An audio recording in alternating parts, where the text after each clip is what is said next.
N പ്രശാന്തിന്റെ മുന്നിൽ ഫയലുകൾ എത്താതിരിക്കാൻ A Jayathilak ശ്രമിച്ചെന്ന ആരോപണം. സെക്രട്ടേറിയറ്റ് മാനുവലിന് വിരുദ്ധമായി ജയതിലക് പ്രവർത്തിച്ചു എന്ന ആക്ഷേപമാണ് പുതിയതായി പുറത്തുവരുന്നത്. ഡെപ്യൂട്ടി സെക്രട്ടറിയും ജോയിന്റ് സെക്രട്ടറിയും തനിക്ക് നേരിട്ട് ഫയലുകൾ സമർപ്പിക്കണമെന്ന നിർദ്ദേശം ജയതിലക് ഉത്തരവായി നൽകിയത് പ്രശാന്തിനെ മറികടക്കാൻ വേണ്ടിയാണെന്ന സംശയമാണ് ബലപ്പെടുന്നത്. ഉത്തരവിന്റെ പകർപ്പ് ന്യൂസ് 18 ലഭിച്ചു. വിശദാംശങ്ങളുമായി ആയിഷത്തുൽ ഷംന ചേരുന്നു തിരുവനന്തപുരത്ത് നിന്ന്.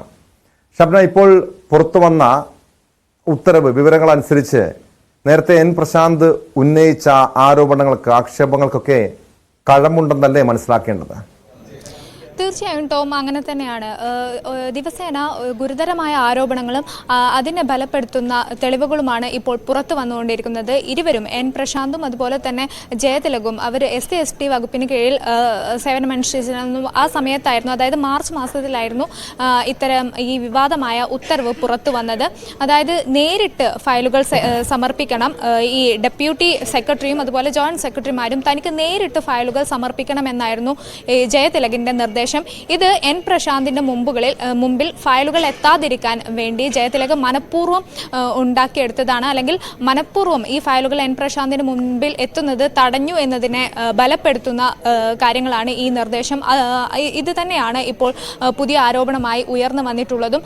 ഒപ്പം തന്നെ നമുക്കറിയാം, ഈ IAS പോര് ഇത് കുറച്ചു കാലങ്ങളായിട്ട് തുടർന്നുകൊണ്ടിരിക്കുകയാണ്. ഇത് ഓരോ ദിവസം കഴിയുമ്പോഴും ഇതിന് കഴമ്പുള്ള തരത്തിൽ അല്ലെങ്കിൽ അതിനെ ബലപ്പെടുത്തുന്ന തരത്തിൽ തെളിവുകൾ പുറത്തു വരുന്നു എന്നുള്ളത് ഗൗരവമായി തന്നെ കാണേണ്ടതാണ്. ഒപ്പം തന്നെ ജയതിലകിനെതിരെ നേരത്തെ തന്നെ ഗുരുതരമായ ആരോപണങ്ങളൊക്കെ എൻ പ്രശാന്ത് ഉന്നയിച്ചിരുന്നു. വളരെ ആക്ഷേപകരമായി അല്ലെങ്കിൽ അത്തരത്തിലുള്ള FB പോസ്റ്റുകളിലൂടെ പ്രശാന്ത് ഇക്കാര്യങ്ങളൊക്കെ വ്യക്തമാക്കിയതായിരുന്നു. പക്ഷേ അപ്പോഴൊക്കെ ഈ ജയതിലകിന് അപകീർത്തി പരാമർശങ്ങൾ നടത്തി അല്ലെങ്കിൽ ഒരു IAS ഉദ്യോഗസ്ഥനെതിരെ ഇത്തരം പോസ്റ്റ് ഇട്ടതിൻ്റെ പേരിൽ എൻ പ്രശാന്ത് അടക്കം സസ്പെൻഷനിൽ പോകുന്നു. പക്ഷേ അപ്പോഴും ഈ സസ്പെൻഷനിൽ ഇരിക്കുമ്പോൾ പോലും FB പോസ്റ്റ് ഇടുന്നതോ അല്ലെങ്കിൽ ഇത്തരത്തിലൂടെ സോഷ്യൽ മീഡിയയിലൂടെ ഈ പോരാട്ടം തുടരുന്നത് എൻ പ്രശാന്ത് നിർത്തിയിരുന്നില്ല. ഇപ്പോൾ അതിനൊക്കെ ഒരു കഴമ്പുണ്ട് എന്ന് തന്നെ വേണം മനസ്സിലാക്കാൻ. കാരണം കൃത്യമായ തെളിവുകളടക്കം ഇപ്പോൾ പുറത്തു വരുന്നുണ്ട്. ടോം, ഷംന, ഇവിടെ ശ്രദ്ധിക്കേണ്ടത്, അങ്ങനെ ഒരു ആക്ഷേപമുണ്ടെങ്കിൽ തന്നെ മറികടക്കാൻ ജയതിലക് ശ്രമിച്ചുവെന്ന് എൻ പ്രശാന്തിന് ഒരു പരാതിയോ ആക്ഷേപമോ ഉണ്ടായിരുന്നുവെങ്കിൽ അത് ചീഫ് സെക്രട്ടറി അറിയിക്കാം, മറ്റു പല രീതിയിലുള്ള നടപടികൾ സ്വീകരിക്കാം. പക്ഷെ അതിന് പകരം മാടമ്പള്ളിയിലെ ചിത്തരോഗി എന്നൊക്കെ പറഞ്ഞ് ആക്ഷേപം നടത്തുന്നത്, അതല്ലേ ഇവിടെ ആക്ഷേപത്തിന് ഈ പ്രശാന്തിന് തന്നെ തിരിച്ചടിയായത്? ഇതിനു മുൻപ് ഇക്കാര്യം ഈ ജയതിലകിന്റെ ഭാഗത്തു നിന്നും ഇങ്ങനെ മോശമായ അനുഭവങ്ങൾ ഉള്ളത്, ഈ ചട്ടലംഘനങ്ങൾ നടത്തുന്നത്,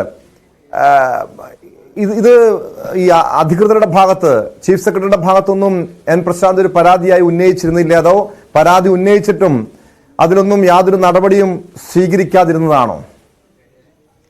തീർച്ചയായും ഈ എൻ പ്രശാന്തിന്റെ കാര്യത്തിൽ ഇത്തരത്തിലുള്ള നിയമ നടപടിയിലോട്ട് അല്ലെങ്കിൽ ഇത്തരത്തിലുള്ള പരാതികൾ എൻ പ്രശാന്ത് നൽകിയിരുന്നു എന്ന കാര്യത്തിലടക്കം നമുക്ക് ഇനിയും വ്യക്തത വരേണ്ടതുണ്ട്. എന്തായാലും പ്രശാന്തിനെ കൃത്യമായി ജയതിലകിനെതിരെ ഇത്തരം ഒരു ആരോപണമുണ്ടെങ്കിൽ അതിന് മേലുദ്യോഗസ്ഥരെ സമീപിക്കാമായിരുന്നു, പരാതി നൽകാമായിരുന്നു, നിയമ വഴിക്ക് മുന്നോട്ട് പോകാമായിരുന്നു. പക്ഷേ അതിനൊക്കെ അപ്പുറം ഈ സോഷ്യൽ മീഡിയകളിൽ പ്രത്യേകിച്ച് ഫേസ്ബുക്കിലൂടെ മാടമ്പള്ളിയിലെ ചിത്തരോഗി എന്നാണ് ജയതിലകിനെ വിളിച്ച് അധിക്ഷേപിച്ചത്. അത് മാത്രമല്ല, അതിനുശേഷം പിന്നീടുണ്ടായ വിവാദങ്ങൾ, മേഴ്സിക്കുട്ടി അമ്മയെ അടക്കം ആരാണ് താങ്കൾ എന്ന് ചോദിച്ചുകൊണ്ട് അടക്കം കമന്റ് ഇട്ട സംഭവങ്ങളുണ്ടായി. വളരെ ഒരു IAS ഉദ്യോഗസ്ഥൻ പെരുമാറാൻ പാടില്ലാത്ത തരത്തിൽ അല്ലെങ്കിൽ അത്തരം ആക്ഷേപങ്ങളും അത്തരം പ്രസ്താവനകളും ഒക്കെ ആയിരുന്നു എൻ പ്രശാന്ത് നടത്തിയിരുന്നത്. അതുതന്നെയാണ് ഇപ്പോൾ പ്രശാന്തിന് തിരിച്ചടിയായതും സസ്പെൻഷനിലോട്ട് വരെ കാര്യങ്ങൾ എത്തിച്ചതും.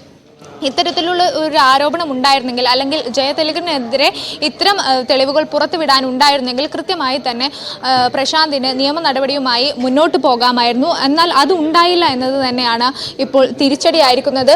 പിന്നെ എടുത്തു പറയേണ്ട ഒരു കാര്യം, നമുക്കറിയാം, വിവാദ മല്ലു ഹിന്ദു ഗ്രൂപ്പ് ഉണ്ടാക്കിയ IAS ഉദ്യോഗസ്ഥൻ ഗോപാലകൃഷ്ണൻ, ഇയാൾക്കെതിരെയും ഗുരുതരമായ ആരോപണം തന്നെയാണ് പ്രശാന്ത് ഉന്നയിച്ചിരുന്നത്. കാരണം ഈ ജയതിലകിന് വേണ്ട എല്ലാ സഹായങ്ങളും അല്ലെങ്കിൽ എപ്പോഴും ജയതിലകിന് അനുകൂലമായ നിലപാടുകളാണ് സമീപനമാണ് ഈ ഗോപാലകൃഷ്ണൻ സ്വീകരിച്ചിരുന്നത് എന്നൊരു ആരോപണം പ്രശാന്ത് ഉന്നയിച്ചിരുന്നു.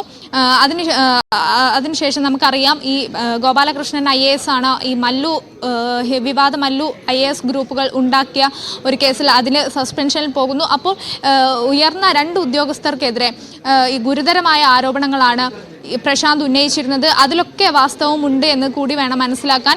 ജയതിലകന് എതിരെ മാത്രമല്ല, ഈ ജയതിലകനെതിരെയുള്ള ആരോപണങ്ങൾക്ക് കഴമ്പുണ്ടാകുമ്പോൾ ഒപ്പം തന്നെ ഈ ഗോപാലകൃഷ്ണനെതിരെയും തെളിവുകളുണ്ട്, അല്ലെങ്കിൽ ഗോപാലകൃഷ്ണൻ കൂടി ഇതിൽ ഉൾപ്പെട്ടിട്ടുണ്ട് എന്ന് കൂടി ഇതിനോട് ചേർത്ത് വായിക്കേണ്ടതുണ്ട് കേട്ടോ.